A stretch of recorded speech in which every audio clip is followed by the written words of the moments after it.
Actualmente tenemos 43 pacientes que son el número que constituimos en la actualidad, dividido en 3 turnos, que el tercero partió hace un poquito tiempo nuevamente para poder absorber toda la cantidad de pacientes que demandan la comuna. Con el tercer turno podemos cubrir un número de hasta 46 pacientes. Ya.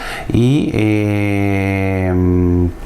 actualmente también se está proyectando, o sea, ya se adquirió un nuevo sillón de diálisis y eso nos permitiría poder ampliar más el número de cupos. El número de pacientes, desafortunadamente para los usuarios, va creciendo. Sí. Va creciendo día a día. Creo que, como lo hemos comentado en algunas otras oportunidades que se nos ha invitado a un medio de comunicación, hay patologías y hábitos de vida que han, como por ejemplo el mal control de la hipertensión arterial, el mal control de la diabetes, hace que esta enfermedad, que es una insuficiencia tipo renal crónica, vaya progresando en el tiempo y haga que las personas deban requerir a esta terapia de reemplazo renal, que es el diálisis.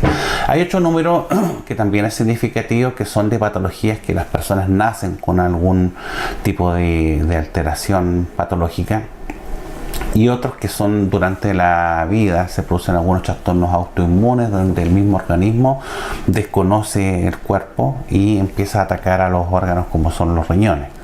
Entonces, pero esos son números bastante menores a los que son producto de hábitos de vida. Como le vuelvo a decir, un mal control de la diabetes, un mal control de hipertensión arterial hace que los pacientes lleguen a estas patologías. Claro, o sea, el no cuidado, podemos decir. El no cuidado, generalmente, mira, yo creo que uno de los más enemigos más grandes que hay de contra el riñón es el mal control de la diabetes. El mal control. El mal control de la diabetes hace que a la larga los niveles de insulina se eleven y haga que paso a paso las personas tiendan a tener un deterioro de la función renal. Claro que sí. Y lleguen a instancias, como le digo, como es diálisis. Nosotros hemos visto a mucha gente joven incluso que también se dializa, como usted dice, tal vez son personas que vienen ya con algo genético, ¿no? Claro, son alteraciones de tipo genéticas, de que desde niños tienen desarrollan algún tipo de enfermedad que ataca al riñón, o durante edades adolescentes o adultos jóvenes desarrollan algún tipo de patología tipo autoinmune que ataca, por ejemplo, los vasos sanguíneos y paralelamente ataca el riñón. El riñón es un órgano, pero muy importante al parecer dentro de nuestro organismo. En el fondo, en la cultura general se conoce que el riñón es el que produce orina, nada más, que elimina, nos hace que nosotros eliminemos el líquido que tenemos, pero en el fondo el riñón tiene una inmensa cantidad de funciones más. Claro. De entre ellos, por ejemplo, producir, ser un precursor de glóbulos rojos. Por eso que hay personas que de repente, y haciendo un paréntesis, esta patología tipo renal a veces parte en forma muy silente. Muy silenciosa. O sea, por ejemplo, las personas se dan cuenta, chicas, se me hincharon los pies un poquito, esto es como con anemia, entonces, y ahí empiezan a hacer estudios y se dan cuenta que hay una patología tipo renal. O de repente con vómitos progresivos, que es una de las características igual que se dan, que son los síndromes de tipo urémicos, que entonces empiezan a vomitar, pero chuta, ¿por qué vomito tanto? Y es porque a veces hay una función ya renal afectada, y lamentablemente a veces cuando se llega a estas etapas ya no hay mucho que hacer, ya no, lo único alternativa que queda es la terapia de reemplazo renal, que es o diálisis, que se conoce más comúnmente. Claro que sí. Ahora, ¿cuál es la calidad de vida de una persona que se dializa? Cuéntenme. O sea, una persona que se dializa, si se cuida, lleva un control estricto, puede vivir muchos años. Puede vivir muchos años. De hecho, tenemos pacientes que tienen algunos 20, 17 años en diálisis. Puede vivir muchos años. O sea, si una persona adulto mayor, se cuida, lleva un control estricto, puede cuidarse, puede vivir muchos años. De hecho, hay algunas situaciones que se dan donde Las personas, a pesar de tener una falla renal o una insuficiencia renal, si es que fueran cuidadosos desde que se detecta, fueran muy cuidadosos en lo que comen, en la cantidad de líquido, la cantidad de sal, podrían mantenerse incluso sin diálisis. Sin diálisis, si es que mejoran la calidad de vida. Que se cuidan, si tienen una conciencia de la enfermedad y se cuidan. De hecho, tenemos pacientes que los controles nos fuimos dando cuenta de que en realidad su función renal se mantenía y no se iba disminuyendo, y los sacamos de diálisis y aún así están fuera. Están fuera ya 2 años, 3 años. Pero es porque las personas tomaron una conciencia real de la enfermedad que tenían, se cuidaban en lo que tenían y sí, pudieron lograrlo.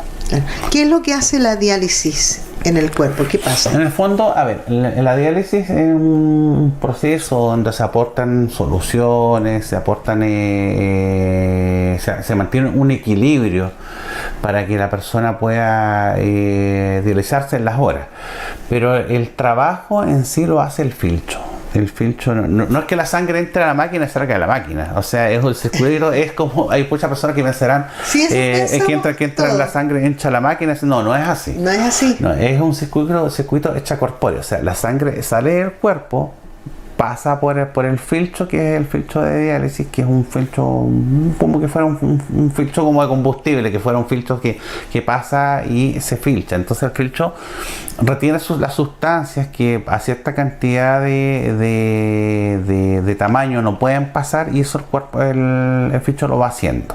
Obviamente la máquina aporta soluciones como es bicarbonato, aporta y otros electrolitos que si no se aportaran se perderían. Entonces sería igual un proceso que al paciente le afectaría, saldría de forma muy deshidratado, muy afectado por electrolitos, por ejemplo, como el calcio, el sodio, que no pueden ser excretados en su totalidad, si no se producirían otros fenómenos dentro de la diálisis. Y lo otro que habría que decir es que también se usa un anticoagulante, porque si no, al salir la sangre del cuerpo se coagularía todo el sistema. Justamente. Entonces se usa un porcentaje de anticoagulante igual, que permite que la sangre circule. ¿Cuánto tiempo es lo que dura la diálisis? Depende de lo que indique el nefrólogo. En este caso son 3 horas, 3 horas y media, 4 horas, pero siempre son 3 horas. Claro, ¿y cada cuánto tiempo? De forma trisemanal. Hay personas que vienen un turno lunes, miércoles y viernes, otros que vienen martes, jueves y sábado. Claro que sí. Son divididos de acuerdo al turno que les corresponda. Debe ser bastante complicado, Hugo, el hecho de aceptar que uno tiene que dializarse. ¿Hacen algún trabajo ustedes también ahí en el ámbito psicológico con la persona que va a comenzar con su diálisis? Tenemos una psicóloga que trabaja con los pacientes de diálisis, una paciente. Sí, que en el fondo las personas a veces le dicen, usted tiene que dializarse, pero no sabe mucho más allá de qué es lo que se trata. Y es un trabajo que paralelamente hay que ir explicando y diciendo, oye, usted se dializa, usted tiene que tener responsabilidad en sus sesiones.